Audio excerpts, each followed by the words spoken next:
हो जाओ खुश सभी केंद्र कर्मचारी पेंशन धारकों के 18वां एरर को लेकर बड़ा ऐलान। नमस्कार दोस्तों, स्वागत है आप सभी का इस चैनल पर। दोस्तों, देश भर के लाखों लाख केंद्र कर्मचारी 65 लाख पेंशन धारकों की हो गई बल्ले बल्ले। जानेंगे सभी खबर को विस्तार से। सबसे पहले वीडियो को लाइक कर दीजिएगा, क्योंकि आपका एक लाइक के बारे मेहनत का फल होता है।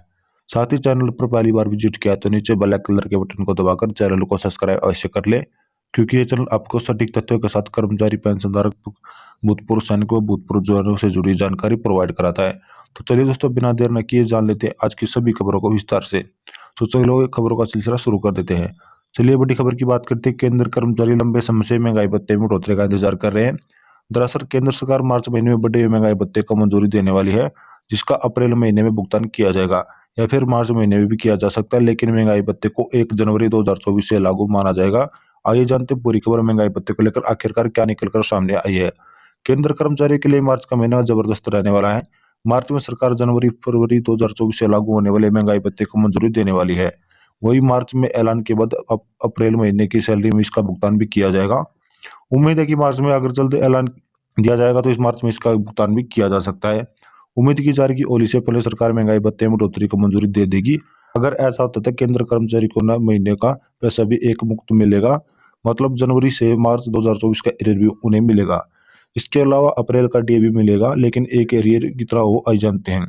पूरी क्या है कैलकुलेशन। केंद्र कर्मचारी का महंगाई भत्ता 4% बढ़ा, मार्च में इसे मंजूरी मिल सकती है। अप्रैल महीने में इसका भुगतान किया जाएगा, लेकिन लागू 1 जनवरी 2024 से इसे होगा। इसलिए जनवरी से मार्च का महंगाई भत्ता एरियर के तौर पर अदा किया जाएगा। 9 महीने का एरियर का भुगतान सभी केंद्र कर्मचारी और पेंशन को मिलेगा। नए वेतनमान पे बैंड के हिसाब से महंगाई भत्ते का कैलकुलेशन होगा। केवल एक पर कर्मचारी को ग्रेड होता है। इसके अलावा इसमें ट्रैवल अलाउंस और टीटीपीओ भी जुड़ता है। इसके बाद आधी फाइल एरियर का किया जाएगा।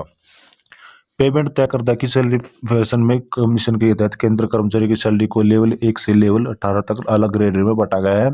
इसमें महंगाई भत्ते की कैलकुलेशन ग्रेड पे और ट्रैवल अलाउंस के आधार पर होती है। लेवल 1 में न्यूनतम सैलरी 8,000 रुपए से लेकर अधिकतम सैलरी 6,900 रुपए होती है। ऐसे में लेवल 2 से 14 तक के ग्रेड से सैलरी अलग अलग होती है, लेकिन लेवल 15, 17, 18 में कोई ग्रेड नहीं होती। यहाँ सैलरी फिक्स्ड होती है। लेवल 15 में न्यूनतम बेसिक सैलरी 1 लाख से 882 होती है। वही अधिकतम सैलरी 24,100 से लेकर 17वीं बेसिक सैलरी में 25,000 फिक्स्ड मेडिकल, 18वें कैबिनेट सेक्रेटरी की सैलरी आती है। ऐसे में केंद्र का पेंशन धारकों के लिए महंगाई भत्ते रात का मार्च महीने में ऐलान होने के बाद अप्रैल में इसका भुगतान कर दिया जाएगा। ऐसे में कुल मिलाकर आपको 3 महीनों का बढ़ाया महंगाई भत्ता रात का एरियर मिलेगा। यदि मार्च महीने में ऐलान किया जाता कर्मचारियों दौर में केंद्र कर्मचारी पेंशन धारकों को मार्च में इसका भुगतान किया जाएगा। बढ़े हुए महंगाई भत्ते को देखते हुए जिन कर्मचारी पेंशन धारकों को जनवरी फरवरी 2 माह का भुगतान मार्च में देखने को मिल जाएगा। ऐसे चलते अगली अपडेट की बात कर लेते हैं। अगली बड़ी अपडेट केंद्र कर्मचारी पेंशन धारकों के चेहरे पर मुस्कान ला सकती है। दरअसल पिछले वेतन आयोग के अंदर केंद्र कर्मचारी सरकार ने कुल मिलाकर बेसिक पे को मर्ज करने का काम किया था। 7th पे कमीशन में इसी तरह की सिफारिश है कि 50% महंगाई भत्ते को बेसिक में मर्ज किया जा सकता है, लेकिन कोई नियम नहीं है। 50% महंगाई भत्ते को बेसिक में मर्ज किया जाएगा। ऐसे में केंद्र सरकार डिपेंड करती है कि केंद्र सरकार पेंशन भोगी हुए कर्मचारी को फायदा देना चाहती है या नहीं देना चाहती। यदि केंद्र सरकार कर्मचारी पेंशन धारकों को फायदा देना चाहती है तो ऐसे में केंद्र सरकार 50% महंगाई भत्ते को बेसिक में मर्ज कर सकते हैं। यह कुछ देर केंद्र सरकार के ऊपर निर्भर करता है। केंद्र सरकार आपके लिए क्या अच्छा सोचती है, फिर क्या नहीं सोचती। केंद्र कर्मचारी पेंशन धारकों के लिए 50% महंगाई भत्ता बेसिक में मर्ज हो सकता है नियमों के अनुसार, लेकिन केंद्र सरकार चाहेगी तो नहीं हो सकती। चलिए दोस्तों, अगले अपडेट की बात कर लेते हैं। अगली बड़ी अपडेट निकलकर सामने आई। देश भर के लाखों लाख केंद्र कर्मचारी 65 लाख पेंशन धारकों के लिए 8वें वेतन आयोग को लेकर संसद में साफ तौर पर कह दिया गया है कि अभी मामला कोई विचाराधीन नहीं है। 8वें वेतन आयोग को लेकर इसमें कयास लगाया जा रहा है। केंद्र सरकार 8वें वेतन आयोग को नहीं लाने वाली है। ऐसे में सरकारी सूत्र नाम न लेने की दशा में बताते हैं कि केंद्र सरकार 7वें वेतन आयोग के दौरान ही सैलरी पेंशन को किस तरह रिवाइज किया जाए। रोड पे में तैयार किया है। बताया जा रहा है कि केंद्र सरकार 7वें वेतन आयोग के दौरान सैलरी पेंशन रिवाइज करने के लिए फिटमेंट फैक्टर बढ़ाते को चर्चा कर रही है। यदि फिटमेंट फैक्टर की जाती है तो फिटमेंट फैक्टर को 2.5 से बढ़ाकर 3 गुना या 3.8 गुना कर दिया जाएगा। यदि फिटमेंट फैक्टर बढ़ता है तो ऐसे में कर्मचारी पेंशनधारकों की सैलरी में जबरदस्त रिवीजन का फायदा देखने को मिलेगा। बताया जा रहा है कि केंद्र सरकार फिटमेंट फैक्टर को 3 गुना कर सकती है। इसके चलते कर्मचारी का न्यूनतम वेतन बढ़कर सीधा कई गुना हो जाएगा।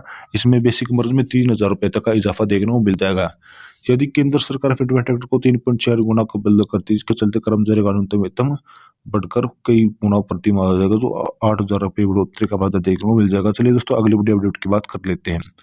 अगली बड़ी अपडेट एडिशनल पेंशन को लेकर अभी अभी 80 वर्ष पूर्ण होने के बाद सुपर सीनियर सिटीजन पेंशन धारकों के पेंशन में 20% का इजाफा किया जाएगा।